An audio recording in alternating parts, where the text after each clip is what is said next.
was doing all the indie, some team separate stuff, right? When you're not going against the defense, you have your scout team defense. He was going through all those periods, so he got a lot of reps, and he looked phenomenal. But when we were going against the defense, he was able to watch, right, to help teach the other guys to learn the offense even still. The same thing with TJ. TJ got less reps, right, because of the recovery that he was going through. But man, he was standing behind his group, his line, right? He's helping coach. He's learning the offense. He's in the meetings. He's taking notes as if he's practicing that day. And so I've seen a lot of growth from both of them, and I'm really proud of them. I'm really proud of TJ.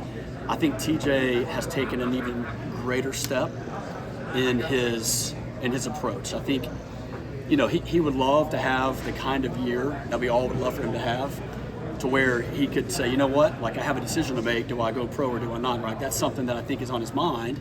And if he has that decision to make, well, that means he's had a pretty dang good year and our offense has done pretty dang good. So, amen to that. But so I think he's just saying, you know what, like I know that if this is my goal, it's going to take me kind of raising my own standard a little bit, and for me to hold him accountable to that.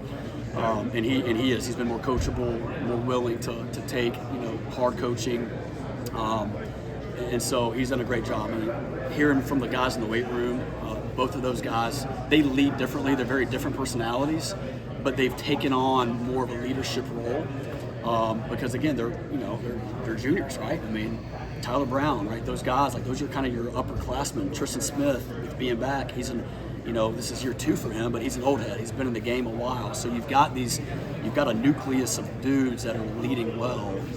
And so those two guys in particular, I think, have really, kind of put it on themselves to take that next step in leadership.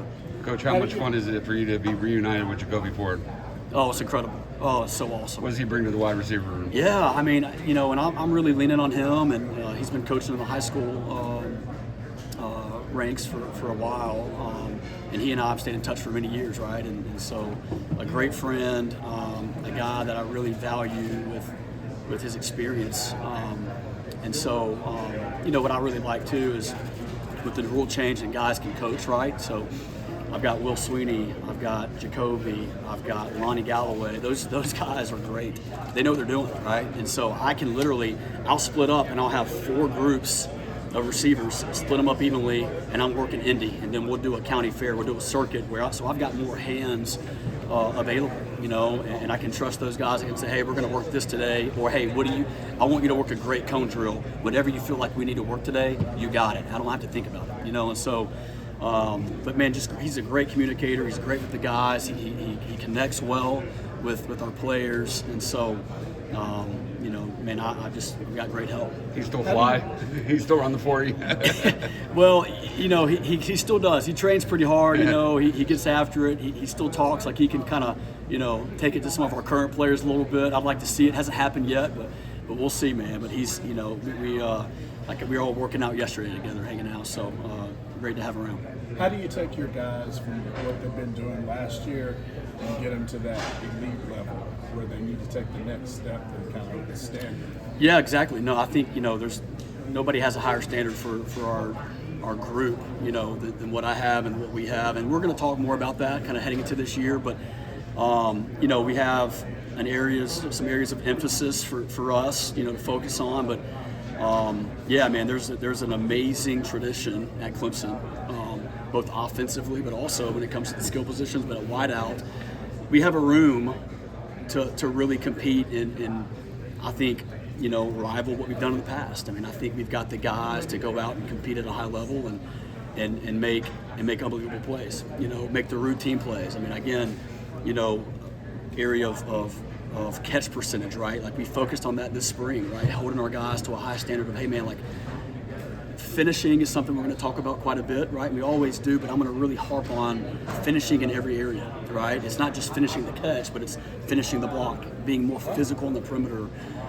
working more in our indie, emphasizing that more, holding them more accountable to that, and having that kind of savage mindset, I think is important. But man, finishing, as we say around here, man, that routine catch, you make it all the time. The impossible catch, you make it most of the time. Like, that's a mentality, and holding them to that. And Brad Glenn is on our staff, right? Brad's been coaching a really long time, and I've had great conversations with Brad. He's working with tight ends with Coach Richardson. But Brad and I have had great conversation, and he's been able to help me with some new ways, kind of fresher ways to communicate, some techniques, some fundamentals, but even in catching, right? Just some new things to focus on, new ways to communicate that. And so, man, I expect improvement in a ton of categories. But I think the guys know we have a very capable room. It's a very competitive room. We expect to really, put it on tape. So.